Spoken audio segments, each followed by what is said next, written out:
testified to what you guys probably just went through. Because number one, two things about me, I do not love boring, and I love interaction. So the first thing I want to do is we've been here for a couple hours now, and I feel like after a couple hours, you kind of get, you know. So I personally believe and know that we are all comprised of energy and we can give each other energy and give it back, right? So I'm going to do something called a post check. You ever heard of this? So what you do is basically when I call on you, whatever sound that you feel like makes you, be it a word, a sound, or whatever, you make it and you continue to make it. And I'm going to call on someone else. And we're actually going to share this collective energy. You're in the front. You look terrified. You get the keep saying it. Let's go. Tired. I'm tired. Tired. I'm tired. I'm tired. I'm tired. I'm tired. I'm tired. I'm tired. What you got? Alright, so what you got? I'm tired. Okay, what you got? I'm tired. And it could be a sound or a noise as well. Come on. Oh, y'all killing me on energy. Come on, let's go. Alright, so you got some soul. Give me some energy. Let's go. What you got? What you got? I got soul. Alright, so continue. I'm missing tired and hungry. Come on. Where's hungry? I got soul. What else? Alright, give me a noise. Give me a noise. What you got? Ooh, keep it good. Let's go. Keep going. Keep going. Alright. We need a loud person. Who thinks they're loud? Oh, give me some energy. What you got? Alright, so we got. Thank you. Let's go. Let's go. I want to hear it. I'm tired. I'm hungry. Come on, let's go. At the same time, 1, 2, 3, go. It's continuous. Where's my girl over here? Where's Mr. Soul? And I need somebody on this side. What you got? You. What do you got? All right, we got to clap. All right, put it all together.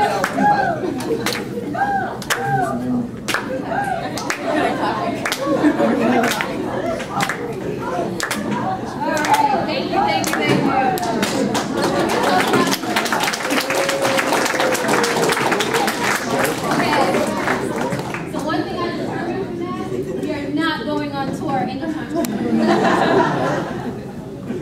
Alright, so let's tell you guys. Well, you guys got some energy now, though, right? Alright, I like it. Alright, so I'm going to tell you a little bit about myself. Let's see. My name is Najmah, and I'm originally from Brooklyn, born and raised, and I've also lived down south as well. My family's from down south. I went to school and studied fashion design, but I've also been in various parts of art. So I currently have a graphic design business. I do graphics, I do fashion. I work for different fashion companies. Over the last 8 to 10 years, I worked for major companies such as Walmart, for Rockaware, 4 years as a senior graphic designer for The Gap. Just doing various different things in design. I also do photography. I'm a henna artist. I do social media marketing and consulting, and I am a mother of 5 wonderful children. Oldest 17 and youngest 8 as of right now. That's what I don't know the years. I know the day, so that's important. I don't know the year that I am right now, and that's on purpose. So it is what it is. So that's a little bit about me. Okay, so what I'm gonna talk about. So you guys, who's been in a class that I've actually taught? Anybody? Because I've actually got. Okay, where are my students? Because I want to see you guys in person. Let me see what you're doing. Yay! So I'm not new to Fresno State. This is gonna be what, 3rd semester or 4th semester that I'm doing now. Where I actually do a web seminar, and I'll be doing it Monday and Tuesday of this week. If you guys are new students in Dr. Runny's class, you'll be hearing me Monday and Tuesday. So get used to me, because I'll be on the screen. So what I've been, Dr. Runny has asked me to come and speak about as a Muslim, as well as an African American, and combining the two is, Black Muslim experience, and also talking about women in Islam. So when you guys are studying in terms of what social justice, I believe the class is, and learning multicultural counseling, you understand kind of like what Islam is, what it is from a Black American standpoint, and also just gaining some, other educational sensitivity to that. So that's what I've been doing for the last 3 semesters, just coming in every semester and having a little dialogue about that. All right, so let me talk about some other stuff that I do. So my personal platform or thing, I deal with women and children. I am a mentor. teaching artist, so I travel to different places and mentor students as well. But my platform is kind of like art healing and using art to heal, but not so much in the traditional sense, because there's a lot of clinical studies and research and all that other stuff that all the fancy people that came before me talk about. I don't have a slide or a board and none of that, because I can do it, but that ain't me. So what I believe is human energy, and actually the fact that we are all human beings. We all bleed the same color, and at the end of the day, if we have human connection, then through that human connection, we can learn from one another, which is why we have videos of purpose in that. That's kind of like what I teach. I've traveled and been able to go to like Rikers, for example, which have like the hardest criminals in the world are Rikers. And I've gone, I'm touring about maybe 3 or 4 times now. I've actually done between the ages of 16 and 21, where I get to actually speak to youth inmates and talk to them about kind of like changing their lives and using art and poetry as a medium for that. So the reason why I started doing poetry and art is the fact that it comes from a place of healing, similar to what Camilla talked about earlier, in finding a space that you feel home with, right? And it's really hard for us interconnectively to just come up to you and say, hey, my name's Najmah, this is what I do, and I look the way I look, and I'm different from you, and I'm from a different background. How do we find a place to connect? One of the most beautiful things about art is that it automatically does that. You know, I see a painting I like or a song that I hear on the radio, regardless of, you don't automatically say, is she white? Is he black? Where, you know, who did this or that? That's not the first thing you say. It's something about the beat, something about the melody, something about the words in that poem that you say, wow, I've experienced that. And you sit up there on the floor crying your eyes out, like, hey, that's me, and all this other stuff. You feeling that because you're in that moment, you know? So that's what art does. So when I started writing poetry, it wasn't necessarily to share it. I definitely wasn't doing that, I'm a very quiet person. But it was just for my own writing and my own healing to kind of get that out, because I'm not speaking to people daily. I'm very quiet individual. And so, you know, that's what I did when I was younger. And then as I grew and started, you know, people were like, oh, you should perform that, because I actually started as a rapper. I have street credit. So originally, I was about like 17 years old, and this is like 90s hip hop, which I don't know what y'all listening to today. That's not hip hop. Do some research, put it on YouTube, write it down, go study 90s hip hop today. If you don't know, hip hop today is not hip hop.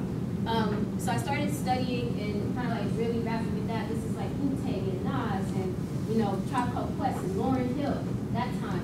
And everybody used to call me El Boogie in high school. So yo, she got an El Boogie look. So that was like my nickname. And I was like really quiet. So then I used to remember being like huge ciphers, dudes like 6'5", dudes like, yeah, no, and they go in, right? And I'd be like, yeah, I can do it, you know, I know I can do, you know? And I'd be writing my stuff, and I'm like, one day I'm gonna be in this cipher, like for real, I really am. So then one day, I finally had the courage, and you can't just go to a cipher. I'm like 5'3" and little, and these a bunch of dudes, you can't just walk in a cipher. So my friend who's like really cool, he was like, yo, I gotta like introduce you, and then you're just gonna spit something, right? So then I was like, all right, I'm ready, I'll do it. So I went in, and I came up, and then I just was like, yo, I'm gonna be in your safe. And they was looking at me all crazy, and I probably just spit, and I was like, verbal construction, watch these verbals function, fake MCs will malfunction when they hear my conjunction. Yes, I'm ill. Some say that I'm nasty, some harass me, but not everyone can rap on my head get this nasty. Yeah, all right, yeah, you're not that. So everyone's like, what? And then after that, I started rapping, and then I was invited to talent shows. I was on the radio. This is all down south, because my mom moved us to down south after a period of time living in New York. So I did all that. Came back to New York when I was like 17, 18 years old. And I was like, okay, so maybe I'm gonna do a demo, I'm gonna do it for real, and like actually try to be like rapper for real, like I'm gonna do it. So I started working in the studio, doing a demo, and what ended up happening was I was asked to come to audition to be a part of this group. So I go to audition, and by the way, I'm not Muslim yet. I actually converted when I was roughly 17 and a half years old. I was raised Catholic, just for context. So after I did that, I go and I'm just wearing jeans and a shirt, whatever, and I'm like going to audition on 42nd Street, it's like pretty big Times Square, you know, New York, and I'm going to audition, and the guy was like, do something. So I do my thing, and I'm yeah. And you know what he did to me? I was about almost 17. He said, looks me up and down and he says, okay, turn around. And I said, what? So he's like, literally checking me out from top to bottom. And he said, you'll do it. So the group was a European, they were going to do a European tour. And on this tour, if you remember 90s hip hop, this is Foxy Brown, Little Kim. This is like sexy rap, because girls have to do sexy rap, right? Because we can't just talk about conscious issues, right? Because we don't have a brain, you know? We just have to look pretty. So at that time, what he ended up telling me was, you would be a part of this group, tour Europe, and you would be like the left eye of the group. Y'all know TLC, right? So I'd be the rapper in an R&B group, and I get to tour. I'm 17, it's like a big deal. I'm about to make a lot of money. And I was just like, yeah, but so what we're gonna do is we're gonna get you some weave, girl. We're gonna get you this mini skirt and these nails. We're gonna get your makeup done. That's it. And I'm like, 90s hip hop, jeans and sneakers, played ball in high school, Najmah, and I'm like, I can't see why I can't do that. You know, that's gonna change everything I am, and that's not what we're talking about. So what ended up happening was, he was like, well, I can't do anything with you. Even though he said, you have a flow, you are a good rapper, you're very intelligent, all these things, he said, I can't market you like that. So he said, well, I know a friend, I'm gonna call my man, we'll see if he can hook you up. So he calls his friend, and the friend happens to be the manager of Salt and Pepper at the time. So he calls his friend, and his friend says, okay, I'm gonna hear you. So I'm in this other big meeting, all this A&R people, whatever, and I work for them, and they were just like, okay, we might get music, because they're a little bit more in between Salt and Pepper, if you know them. Look them up as well. And if you don't know them, because I'm feeling kind of old now. But, you know, so they did that, and they were about to give me a deal. And in between that, like I said, from coming back from South Carolina, where my family's from down south, coming back to New York, I was also transitioning into who am I? Because I'm writing about issues and being black. And growing up in New York, the thing about that is New York is a very multicultural, diverse area. And you have everything under the sun in one location, like 8 million of us spread around. And when I moved down south, it was literally you're black or white, or you're other, and the other has to have a black friend or a white friend, so you're then bunched into that category. So like one of my best friends, we played ball together in high school, she was Filipino. But because she hung out with a couple more black friends than white friends, she's now the black girl, you know, she's the pottery black girl that's Filipino that's hanging out with black kids. So as an artist, and I used to do visual art, drawing, sketching, all of that. I was in the Art Artist Society. I was really into art. It was very difficult for me to go from all this culture to a lack of culture when I moved down south. And everything was being so black and white.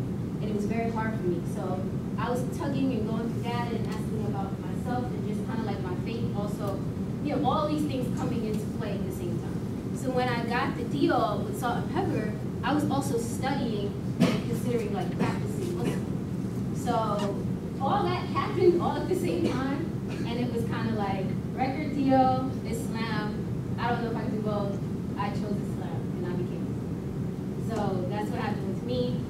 And you know, I have no money still, but I have a certain fulfillment in my life, as you know, and I would not actually change that, you know. So that's kind of like where I am, and that's a little bit of my story.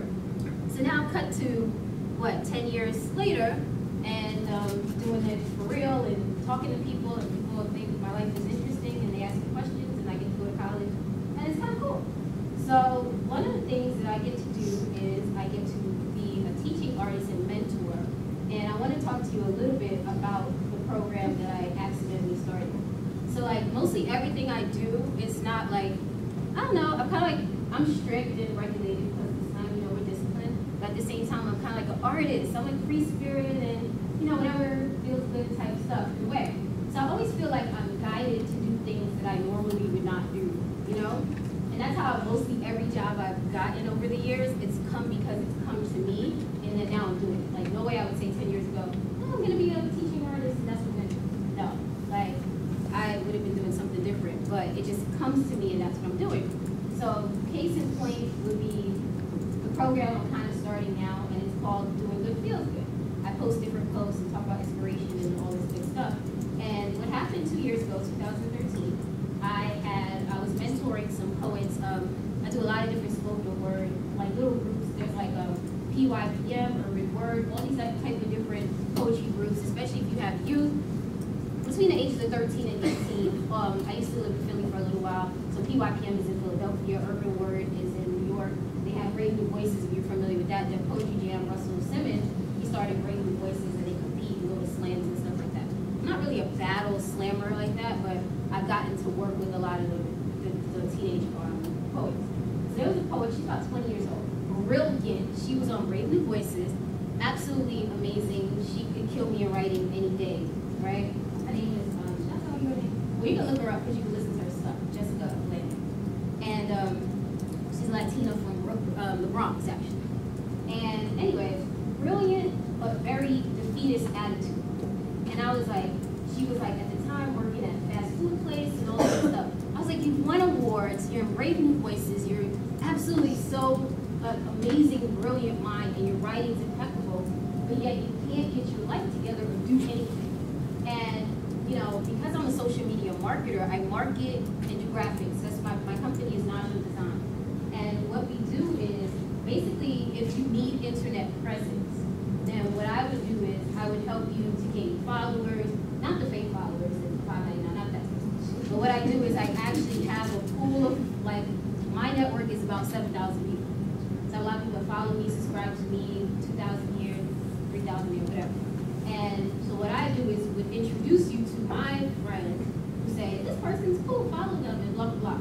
And sort of, it's bigger than that. But so with that, I get to kind of like market people, and then through my graphics, I'm able to market you as, you know, here's your CD cover, here's your this, here's your that, clean people up, and then just present them in a certain way.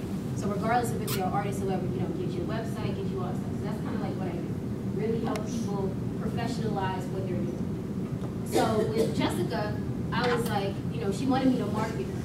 Oh, I'd love for you to market me. I'm not making any money. What am I going to do? And I was just like, oh, you know, because she's difficult, you know? And I was just like, you got to have some discipline. You lack discipline. So what I ended up doing was saying, oh, if you follow these points, then I will help you. I'll market you, mentor you, whatever. And I said, I'll write them down. But then as I wrote them down and all the stuff that I wanted for her, because as a motherly person, we tend to say, this is all the greatness I want for you. And we start pouring that out, what we want for a person, right? And I started writing down and I was saying, wow, some of these I do, and some of these I'm kind of wavering on myself. I'm going to tell her to do it if I'm not sure, you know? And some of them are very easy to me, like, you know, stop intoxicants, for example, clear your mind, things like that. That's easy. I don't get anything in like 20 years. No big deal. So, but other things where, you know, stop the negative talk in your head, things like that. And I was like, maybe I'm still dealing with that. So what I decided was, one of the major things, especially when you teach people, is that you have to have accountability. And this is one of the things I love about Islam, because everyone, it's like, it's not in a position where someone took your sins or someone did something for you, and now you're free to do whatever you want. In Islam, it's like every individual, no soul should bear the burden of another. That's a verse in the Quran. And because of that accountability, we are all accountable for everything that we do. We have to answer for that. So when I self-reflected and I wrote this list, I said, I'm going to put it up on social media, on my website, everything, and I'm going to do it myself. And every day, I'm going to talk about it. So I'm just going to tell you a little bit about Doing Good Feels Good.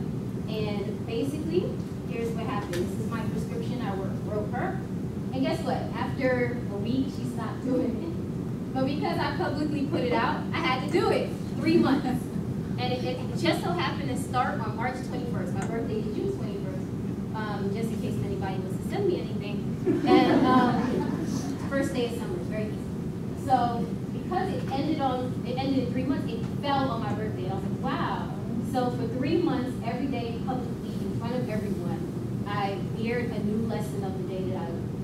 And every day, I had to write down that lesson as long as these points that I said, and it said at the end of the day what to do. So after the 3 months I did it, and I was like, wow, it's pretty powerful. And people started writing me, and it was like, wow, this is really deep, and really gained something out of doing it. So I said, I'm going to continue with that. And anytime I'm inspired, or at the end of the day, I learn something, I write it. So if you spend your time saying, at the end of the day, you had a journal, and you said at the end of the day, what did I learn?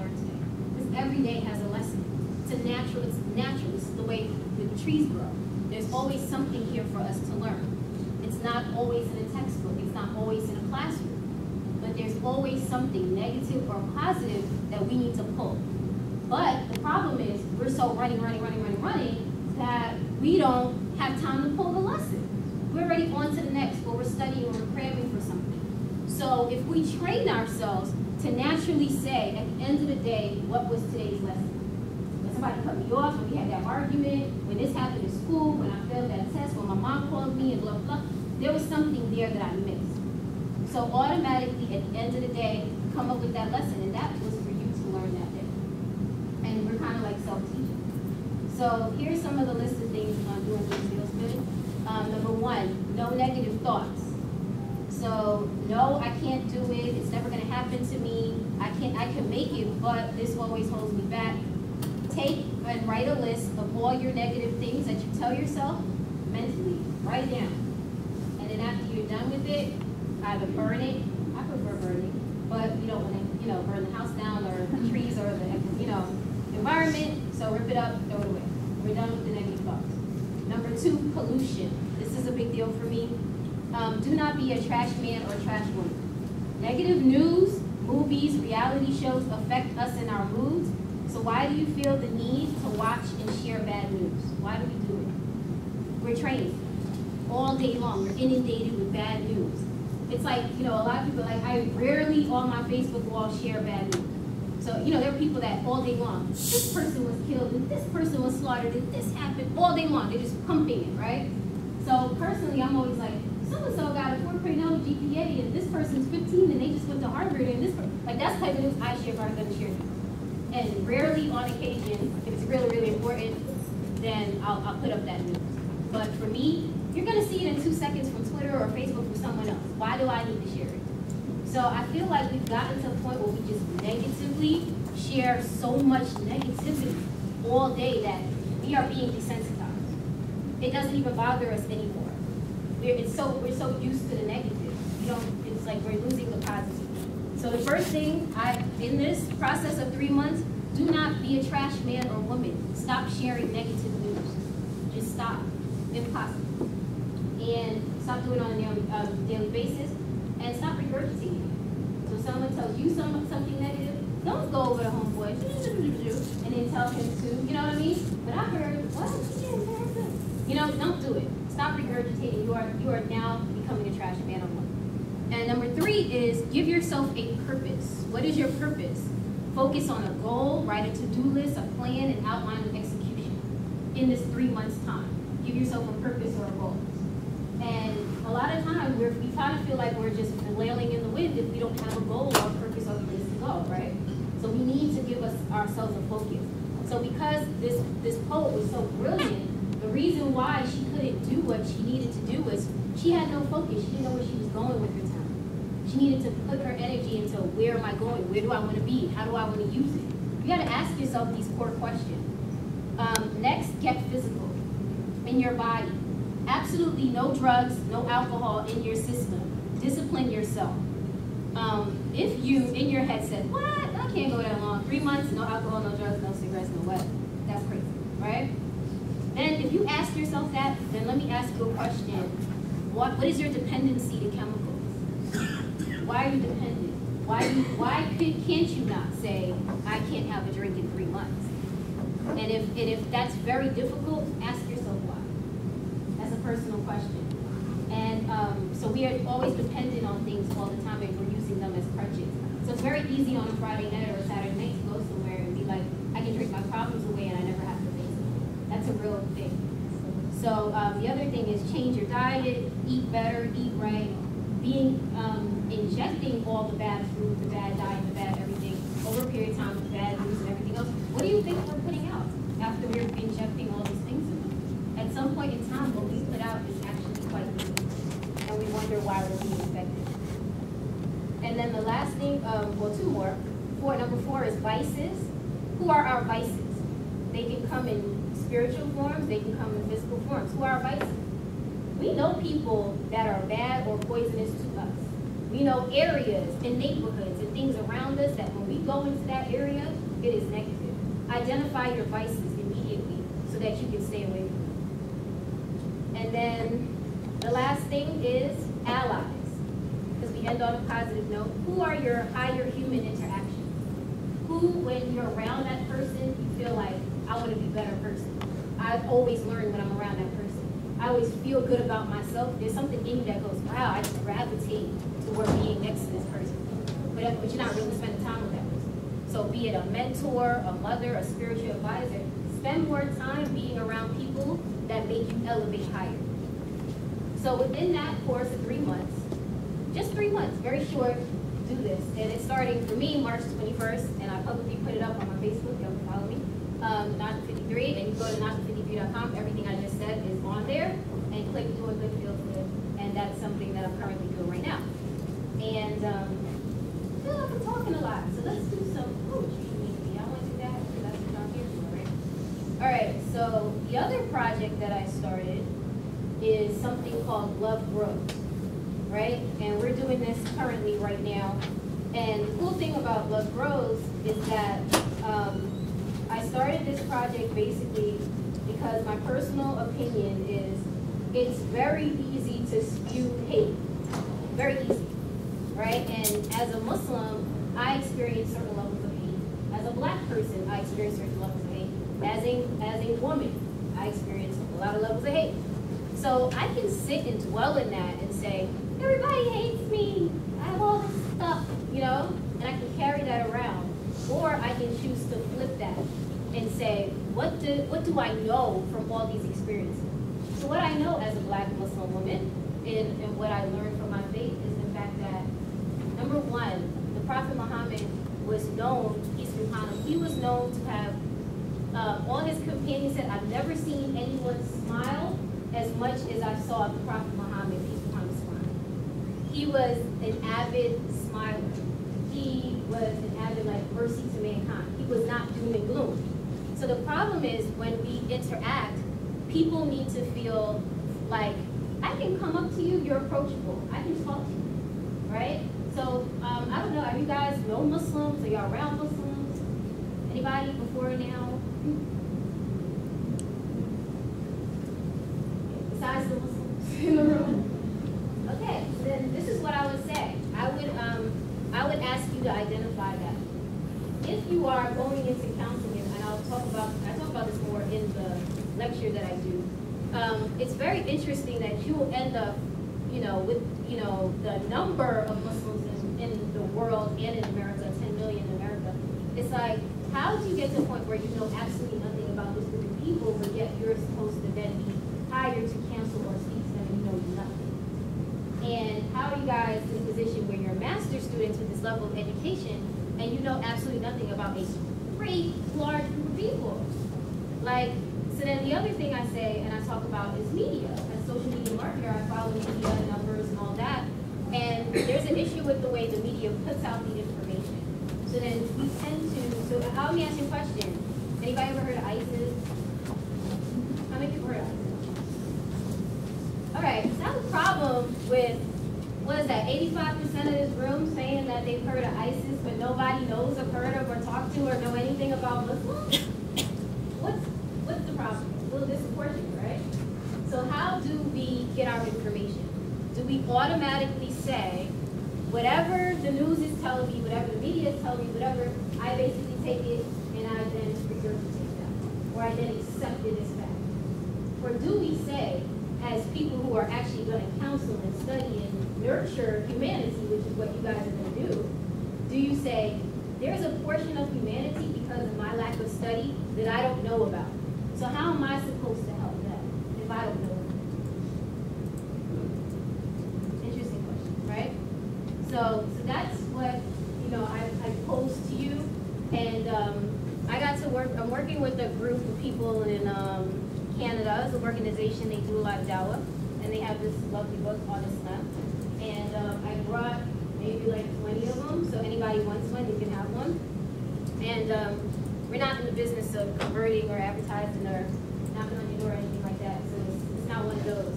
It's just more so education is key, right? We can't have dialogue love, we can't sit, we can't learn from each other if you absolutely don't have a point of reference to even know why I stand here and what I am. So with this, just kind of putting out there and educating, that's a major point, is that we learn from each other and doing that. And that's what I want to do with Love Grows, is the fact that we have the ability through love and through education of learning one another. I don't think you're ever going to really love me if you don't know me or what I represent. And I automatically, for me, because I've studied it, I can love many things about you. So I want to receive that back. I want to have a give and take. So I will definitely leave some question answers so that we can ask whatever question. And the other thing is, I want you guys to examine the fact that I do believe there are no stupid questions, and I do believe we have to get to a point where we feel comfortable asking, right? And there are many things out there asking Muslims, so all kind of platforms where we can ask questions. So the questions I pose to you are internal questions to ask yourself about your education and study. And then the other question is, I want you to then seek knowledge. I want you to then go out and start asking those questions to understand that. And anybody who was in my class for the other semester, y'all did that. We had a lot of different dialogues and answer questions. We talk about like the social makeup of Islam and the Muslim woman, her rights, all of that stuff. It's a whole nother world out there that you guys are not even learning, yet we get the information from media, and that's all. So I don't want to do that. So the first thing I want to do is I want to read this poem called Frequently Asked Questions. And I kind of thought of this because it was basically a fact that every Muslim hijab that covers will say that they've had a question like this asked, right? And we don't mind the questions, but it's the way that it's posed, or the fact that people don't even ask, or they ask very insensitive. So if you're Muslim, you can definitely give me a shout out, Ameen, or something, if any of these questions sound like something you've heard. But this is called Frequently Asked Questions. No, Muslim is not pronounced like Muslim. Muslin is a piece of fabric. Speaking of fabric, no, I do not shower with it on. No, I am not bald. Yes, I have hair, and I maintain and wash it regularly. No, you can't see it. Yes, I do take it off when I'm at home. No, I am not really hot in that, but if it's 90 degrees on a sunny day, I'm going to feel the sun just like you. Duh. You're American? Yes, I was born here. Yes, I speak English fluently. No, a person cannot be Arabic. Arabic is a language. A person can be Arab though. No, not all Arabs are Muslim, more like 15%. No, I do not want to be an Arab because I dress like this. No, I'm very proud. Yes, I'm very proud of my nationality. My homeboy, neighbor, boyfriend, classmate, co-worker is Muslim, I saw them drinking, smoking, eating swine, having sex before marriage. I thought Muslims weren't supposed to do that. No, we aren't supposed to, but neither are Christians, Jews, and a few other faiths. The people make mistakes, the faith is perfect. So study the faith, not the sinner who claims the faith. You married? No, I'm not waiting for an arranged marriage. Yes, I get to pick who I want to marry. No, my husband doesn't purchase me for marriage, but he does shower me with plenty of gifts of my choice for my marriage. Yes, I do work and go to school. Yes, I do know how to drive. Yes, I became Muslim all by myself. No, he didn't force me. Yes, I was covered before I met him. No, I do not mind you asking me questions to learn more about my faith. No, I do not mind giving you information. No, I will not try to force you to convert. No, I have not been brainwashed. No, I am not oppressed. Yes, stupid, ignorant jokes will hurt my feelings and may get you told off. Yes, I am human. Yes, I am human. Yes, I am human. And I am very proud and happy to be Muslim.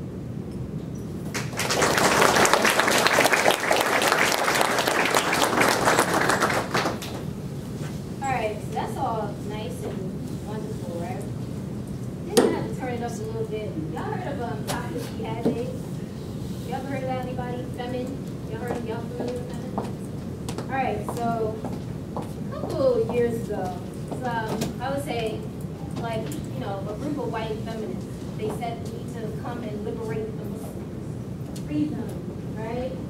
And they decided we're gonna go around topless and take off our bras and everything, like straight up nudity, and we're gonna be topless and we're gonna free the Muslims, right?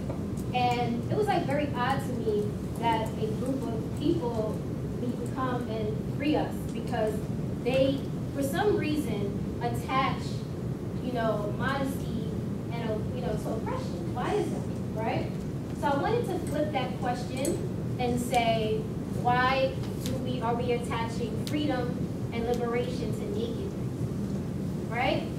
Like, why are the two why are we even enjoying this? There's something about that. And there's something about this society that really promotes sexuality and lewdness to a point where we sell it, we use it to, you know, buy goods, sell goods, whatever. We're promoting an idea. So because I am not a consumer of that idea, then, and I don't make you money because I'm not falling for that, then I'm now oppressed.